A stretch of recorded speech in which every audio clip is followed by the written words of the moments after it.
Every once in a while, I get nostalgic for something silly. I don't remember why I suddenly remembered music visualizers, but it occurred to me that I don't remember the last time I had actually seen one.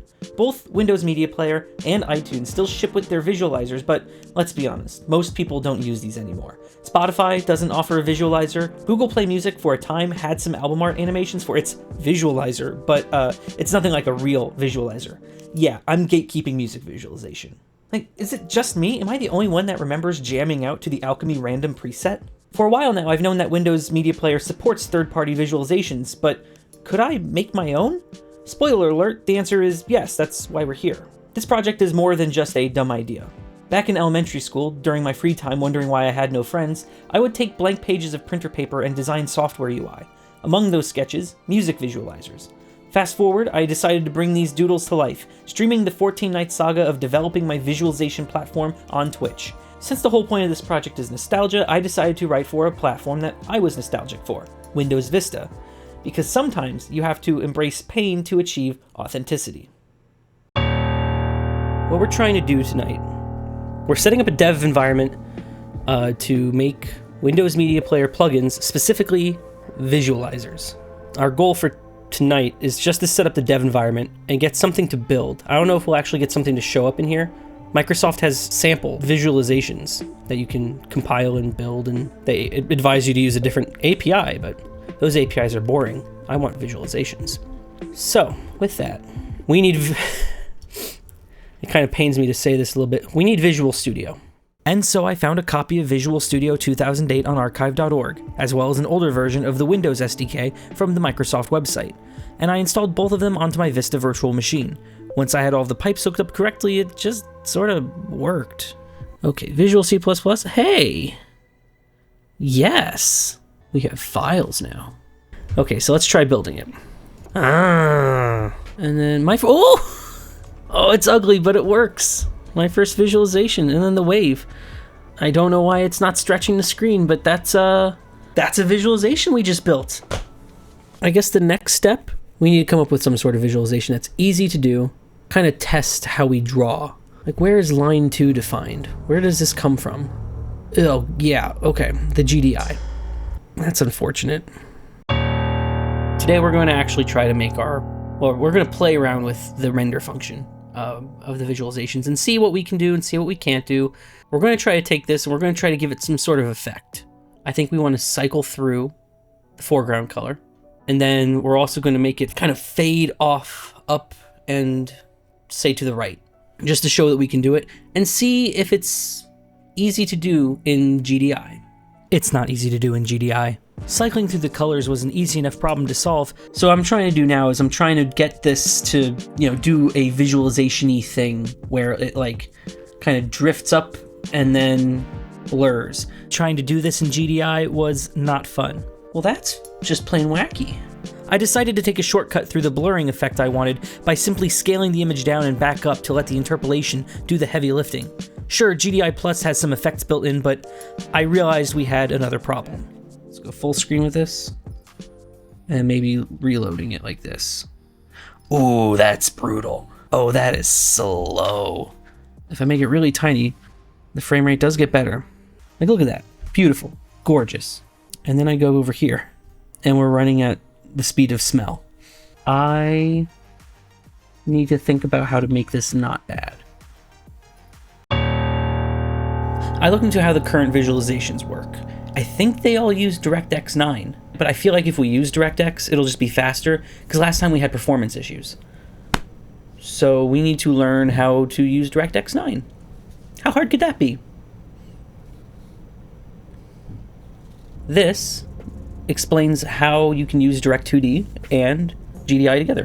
Basically what happens is you do all your drawing in Direct3D, or Direct2D, sorry, and then you register a render target.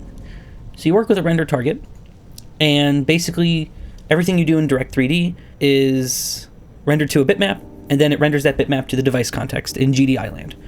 I proceeded to spend a solid chunk of time copying and pasting Microsoft Direct2D documentation, adapting the basic visualization code until I had something that actually built. Now, what are the odds that this will just work and not just completely... I mean, I have a feeling it's going to seg fault. Or just do nothing. That's cool. I figured it had something to do with some bad value I was passing to Direct2D, so I spent basically this entire stream trying to figure out how to get any sort of debug messaging out of DirectX to tell me what was broken. It wasn't able to tell me anything, but then I had a thought. What if I literally just Google how to install Direct2D? The platform update for Windows Vista. Platform? Okay. Oh, come on! I eventually found a copy from the Microsoft Update Archive, which is required for Vista to have Direct2D. After installing the platform update, it actually sort of worked. But, and I think you know what's coming, we had another problem. Well, that frame rate is a lot better. A lot better. That's potentially a problem. So I'm just going to go ahead and close that and watch it all get freed here. So I have a memory leak. Okay. Okay, I'm not proud of this, but I gave up on using Windows Vista. I had a very good reason to start using Windows 7. Windows 7 with its platform update supports Direct2D effects. The ones I was specifically hot and bothered about were these displacement and blur effects. So this stream was basically just setting up Windows 7 and seeing that nothing would build and everything was broken. Okay, that's bad. Night 5 saw us fixing it and getting the toolchain set back up, but despite the fact that Direct2D is GPU accelerated, we were still having an awful issue with FPS. But then I had an epiphany at the end of the stream. What do you think the internal resolution of this is? In fact, I think maybe it showed us what the internal resolution was. That's how battery gets its performance. I think the internal buffer is this size, and then it just scales it up. Like, you can see the pixels. Oh, and also it's stretching. Oh, for sure it's getting resized from some base canvas resolution. I'm not resizing anything. These are 1-for-1 pixels. I'm not going back to using the GDI. I think I can still use Direct2D and still get all the blurring and the displacement and everything for free. But I have to pick a canvas size and stay with it. So what we want to implement is twofold. We want to implement a way to kind of layer things on top of each other using an internal buffer, and then we want to apply effects to those buffers to get the blur and the displacement that we all so desperately want. And there's also still a memory leak, but that's future Tucker problem. I wrote the code to draw to a smaller internal buffer before rasterizing to the GDI rather quickly, but I saw no noticeable improvements in the frame rate. It took me the entire stream to figure it out, but for the sake of time, I'll explain the problem with this cheesy 3D animation. The area that Windows Media Player gives you to draw the visualization on is almost 4K on my monitor. When you bind the Direct2D render target to that 4K device context, it will push over an entire 4K bitmap to get copied onto it. Even if you only draw to the top quarter of the screen, everything gets rasterized on the GPU side to a predefined bitmap size. This problem was only slightly noticeable on my computer, but since we're working in a VM with 3D acceleration enabled, the problem was very obvious because of the proxying VirtualBox had to do. The solution was to make a smaller temporary device context and bind a render target to that so that the GPU side bitmap is smaller and the amount of data to move over the pipe is less. Then we use GDI functions to scale it up to the available space. That way the amount of data coming back from the GPU is reduced. So we solved the frame rate problem. We cheat now in the same way that the other visualizations cheat. Next, we should implement the blur and the distortion. And once we have that, once we have the effects and we can make like an effect chain that only impacts things that have been drawn and not will be drawn, then we might have something that is workable. Really, when I say extract a framework, I really just mean clean up the code to the point where all I have to care about is what I'm drawing and what effects I'm doing in the background. So now we have D2D context. We're going to create an effect. And then we want to, I think we just want to draw it back. Do we not have draw image on bitmap target? Uh-oh. I'll admit, it's behaving really strange. So like if I wanted to say, oh, I don't know, displace. And then maybe the displacement will just work. And then we have a repeatable way to chain effects. We've solved all the problems. It's technically hardware accelerated if it's available. Well, we've certainly accomplished a lot tonight. We have a respectable visualization. And we have access to all of the effects that we need to basically make whatever we want, including the whole point of this project. So these are the visualizations I made so long ago. You can tell by my penmanship. So we're going to pick off some of the easy ones first, just to kind of just to kind of set the tone here. At this point, I needed to know what visualizations I was going to attempt, and which ones I would skip because they were out of scope by being interactive, or because I had no idea what the hell I was trying to convey with the drawing. But with that, and after spending 2 hours on restructuring the code and figuring out how C++ classes actually work, I started with... So I'm just going to guess at what I meant by this. I'm pretty sure that's just a jumping bar, judging by the... There's no variation in this line, it's just a straight line, so I assume it's just a jumping bar. I guess that's the bar. Is this what Little Tucker had in mind? The wave is simple enough, right? Like this guy right here, it's drawing out like a seismograph. I realized while I was editing this that watching some dude code for hours isn't enthralling entertainment, but if you want to see the unedited footage from each night because you're a nerd like me, the VODs are linked down below. I think this was the intention to the wave. It truly does look like a seismograph. And even big, it looks pretty cool. It kind of looks like a heartbeat. Just like, erratic, and you should see a doctor. I would consider this one done. You want me to do squares? All right. What did I mean by this? My guess, either going out or coming in, they change with the frequency of the music. Lower frequencies on the outside, higher frequencies on the inside. For some number of frequency samples, they'll jump in size. I think Little Tucker would be happy with this. Oh god, the man is going to be hard. The man, I think I might punt on, in all honesty. So the idea behind this one is that they jump. Their hair trails behind them, making the thing. So how do I actually imagine this going? So these dudes, I assume, will also jump with frequency. I had an important choice to make here. I could go the easy way, where all the men were at the value of their respective frequencies, or I could make them jump up to the value they should be at as if they were really on a trampoline. I decided to make them jump realistically.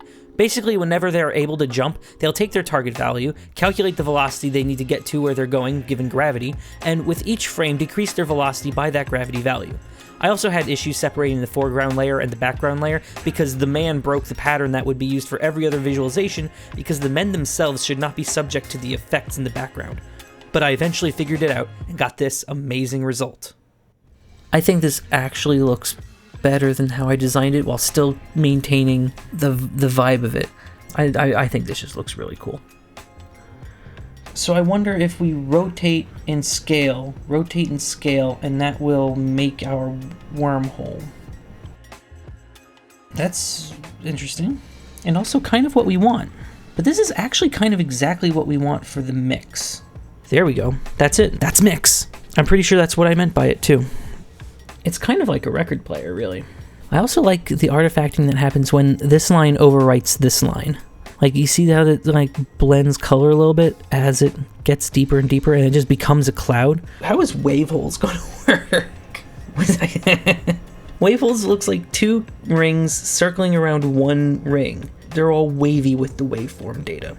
How do you draw a squiggly line around a circle?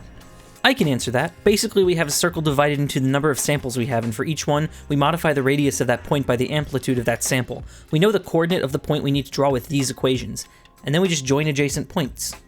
Okay, I'm calling that done. Some weird scaling artifacting going on out here, but they kind of just look like colorful clouds. So so plane, we only need the center circle, and then we have two propellers.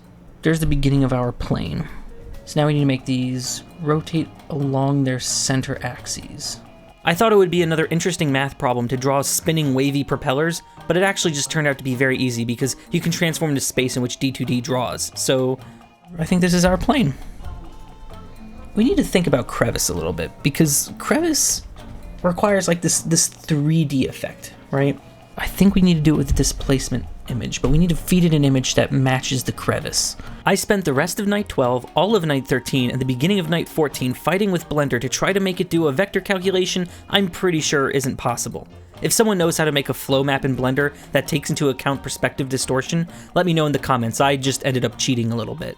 I also spent a lot of time embedding the resulting PNG into the executable. The solution was stupid, but I finally got it. I mean, it's a little nonsensical, I will admit. After that one, the remaining ones just kind of felt easy. Wave spectrum, very easy. Pods, Very easy. Electrode. I designed that backdrop in Blender and then boom, it was easy. The worm actually had a lot of steps too because his tunnel needed to be shaped like the waveform, his body also needed to be the waveform, I had to draw his head, and I used a Perlin noise function to make the dirt appear to be moving by probabilistically putting in specks in the background. But then ripples! Easy! Walkway! Easy! Then, I was finally done.